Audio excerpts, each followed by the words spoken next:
2 years ago, Logitech released the G613, the first mass-market, truly wireless gaming mechanical keyboard. And since then, China's been doing what China does best, copying it. A lot. So we picked up most of the what seemed like pretty good value mechanical wireless keyboards off of Amazon, and we're gonna be taking them all for a test drive. This video is brought to you by the Corsair Vengeance 6182 gaming PC, featuring an AMD Ryzen 3000 series CPU, Corsair Vengeance RGB Pro memory, and much more. Check it out today at the link in the video description.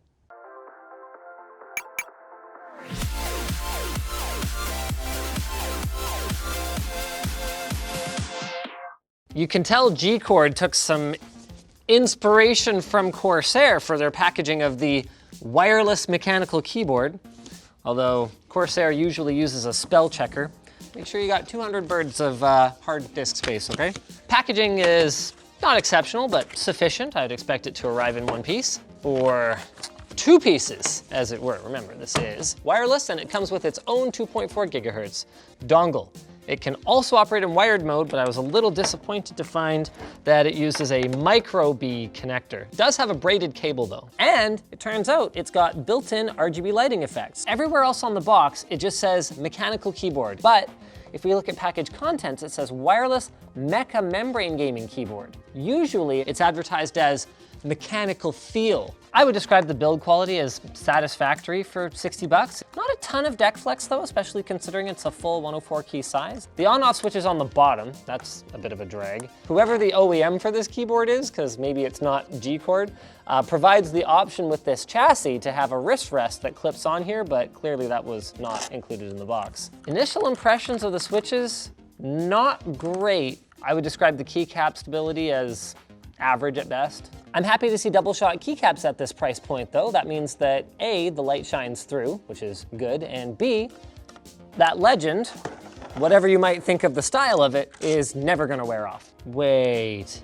these aren't RGB. They're just colored LEDs that are arranged from red to green to blue.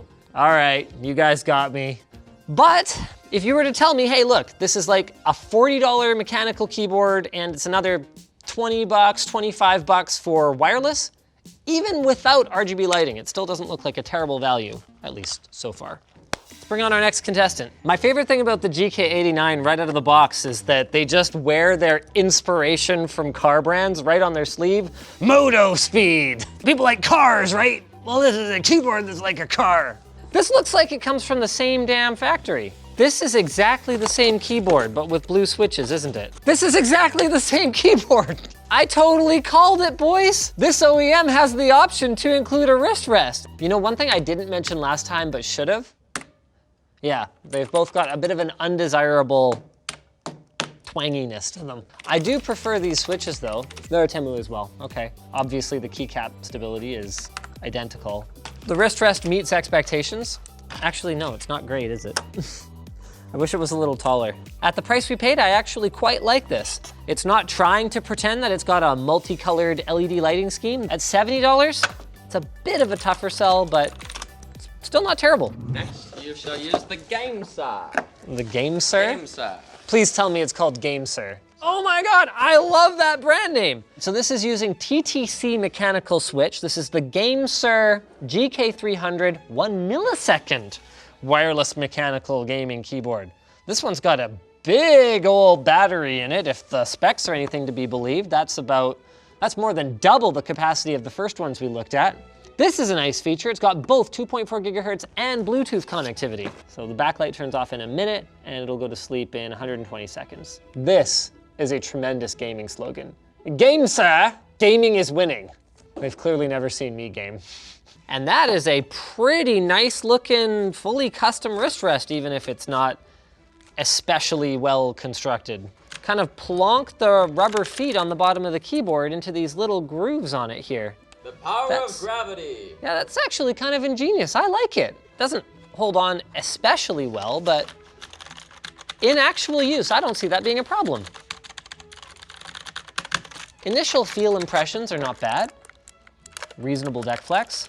I'm a little bummed that the height's not adjustable, but I think I know what happened here. That has got to be where the battery is stored. Also, this is an underrated feature. Somewhere to put the freaking dongle when you're not using it. That is absolutely fantastic. That is a supple cord. A little short, but supple. So we're gonna go into 2.4 gigahertz mode. It is backlit. I love that they've moved the on switch for the keyboard to the front. This is a big improvement, and it's got some other creature comforts.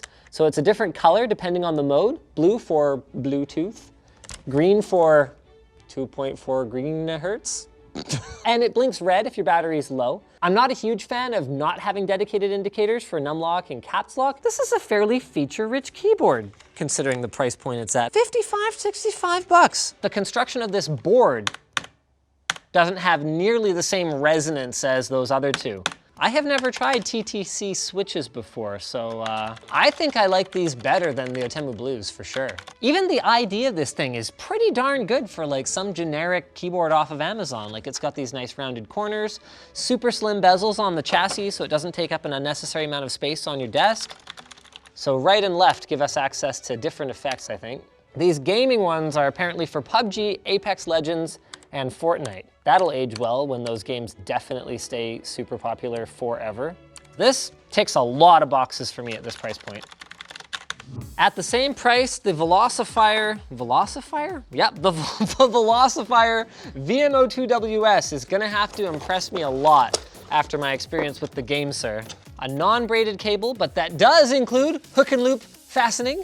We're back to a more classic look with wider bezels and kind of a chunkier feel to it, but I don't necessarily think that that's a bad thing. We've got all the indicator LEDs that I could ask for, that USB Type-C connector that I'm really pleased to see. Pretty basic bottom. I wish that these rubber bits were integrated a little bit better. You can see those would be really easy to lose, but at least they're there, I guess.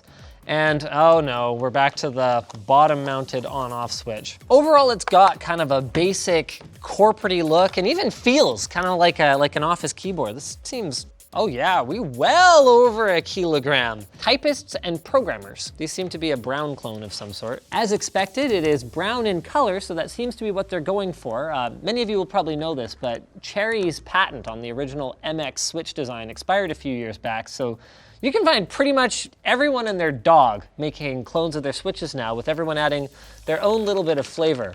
I'm not a huge fan of what they've done here, but as overall a lover of the Cherry MX Brown switch, this is pretty comfortable for me, and even though this doesn't have a metal front plate or anything like that, the construction overall is quite solid, and the plastics that they are using feel like good, solid plastics.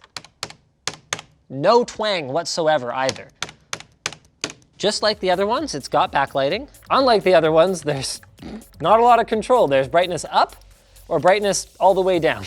Something to note is that while some Amazon reviews do mention alternate lighting effects, we could not find any way to activate that or any mention of it in the manuals, so maybe it's possible some people are actually receiving an entirely different keyboard, but at least the one that we got, I actually quite like it for 60 bucks. Like, this is the most solid feeling keyboard out of the bunch, and if I didn't need any gamery features or gamery aesthetic, I actually quite like this, and USB-C makes that is a big deal to me. So far, these have been shockingly good. Are you saving the crap for last? This thing looks terrible. Really not a lot of information on the outside of the box here. Included keycap puller, and one of my dials fell off. Let's just go ahead and put that back on there. Both of these dials spin completely freely. I have no idea at this time what they do. Why does this have a cord permanently attached to it? And an on-off switch. Wait, is this even a wireless keyboard? Wait, what the hell? The page says it's wireless. The reviews say it's wireless, but this is what we got. You gotta be kidding me. It's just not even wireless. What? And there is a wireless version that some people have. Oh, so some people get a wireless one. Yeah, because otherwise, why would it have an on-off switch at the bottom? Oh wait, it's just for the lighting. It is true RGB though. Blue clones from Gchord? Switches are a little cheap feeling. Not a very nice actuation bump. These keycaps are terrible. The ridge, especially on the space bar, given that it doesn't have a way to prop it up out of the box. Oh, okay. I mean, the lighting effects are definitely better than any of the ones we've seen so far, but there is power draw associated with the processor that's required to change around lighting effects and stuff like that. I can understand why they would leave it out of a wireless one. Okay, what's this one do? So spinning it is next song, previous song. Oh, okay. Clicking it is pause. Pressing it and spinning it is volume up and down. That's actually not very comfortable to use. Shouldn't that just be spinning it? Yeah, because you end up like getting your thumb jammed in between the pause key and the volume wheel. Nope, I'm not impressed. I'm out, I'm done. Forget it. You're done. Okay. An ill assortment of various parts, is that right? Royalclown. These three are all from the same brand, but they are slightly different models. So we've got the RK61, RK71, and the Sync 87G. I'm gonna start with the 61, which presumably is a 60% keyboard. That's weird. I don't see the wireless dongle in here. It's possible we misplaced it? Nope, Bluetooth. Oh, lame. All right, well that automatically disqualifies it for gaming use. Overall, the build feels not great, not bad. Part of why it's as stiff as it is just because it's such a small layout. We've got a USB micro B again. It's got a variety of lighting animations as well as controls for both brightness and speed of the animations. I'm not a huge fan of these shrunken down layouts at the best of times, but there are certain sins that they can commit that bother me more than others. This one retains the Windows key, which I personally really like to have. There's so many Windows shortcuts that require it. This I find confusing. So I'm at arrows by default, and function this shift gives me a question mark. Let's try the 71. One of the keycaps fell off in the box. That's always a good sign. You didn't check out the switches. Oh yeah, I didn't check out the switches here. It looks like they're using their own branded switches. This is an RK Blue. I would describe their RK switch as feeling fine, actually. There's nothing that really bothered me or stood out as being really different from an MX Blue. These are from the same brand, but these are very different looking designs. So first of all, this is kind of cool. These appear to be little magnetic feet. I don't know how well these are gonna stay on here, but hey, they're there. Also, there's a place to hold your wireless dongle, but I don't actually see it. So is this a Bluetooth only model? There's no dongle? Nope. Well then, yes. Thanks, James. Oh, it's got some cool lighting effects on the bottom. All right, pairing mode, here we go. That was painless. Going from 61 to 71 keys, we get dedicated arrow keys. Also, I found the Legend to be a little bit more intuitive here. That is clearly brightness up and down. That is clearly speed up and down. The backlight's not very bright on this one. Oh, is this a more Mac optimized one? Interesting. Oh yeah, look at that. It's got option and command and all that stuff on here, as well as Windows. And then this is really cool. So there's 5 different profiles here, and you can quickly, with a function press, switch between different devices. So you could have this keyboard paired with your PC, your Mac, your phone, your iPad, and then just schwippity-schwappity switch between them. So this is like the multitasker keyboard, and it's USB Type-C, which I really like to see. I could get into this. This is just bigger enough that you've got proper dedicated arrow keys, and I would find this a lot less confusing to use. Finally, the Sync 87G. Another USB Type-C model, pretty hefty feeling. You know, this is kind of a classic feeling one, kind of like the Velocifire. These have got to be brown clones. They're Atemu Browns. The twangy sound is not nearly as bad as the first ones, but definitely not as good as the Velocifire. Stupid switch on the back like that again. And another, oh wow. Okay, well, at least the rubber thing's a little harder to get off on this one. Interesting, this one's not Bluetooth at all. So we've got an included dongle again. So I can go ahead and plug that in and maybe it'll come to life now. Yep, no pairing process required. And you know, I like the Atemu Browns a little bit better on this one than I did on the other one. And it's got true RGB backlighting. Look at that. That's not bad. I could forgive some of the build quality compared to the Velocifire. It's got a caps lock indicator, and it's a 10 keyless layout, so there's obviously no number lock. Lots of lighting effects on this one though, so that's pretty cool. How much is this guy? $52 to $55. Really? That is not bad. I'd say it's pretty well balanced. The Atemu Browns are fine, even if they're not my favorite. RGB lighting, it's like reasonably well built. And it's got USB Type-C as well, which I didn't even mention just now, and that's a pretty big one for me. I like it. Now I gotta pick favorites. Oh, any one of these three, I think you could buy for between $55 and $65 and be pretty darn happy with it. They've got some trade-offs. So the Velocifire here, I think, is really my office keyboard weapon of choice. USB Type-C, not a ton of lighting stuff, not a ton of frills, but the build quality of this one really stood out from the rest of the pack.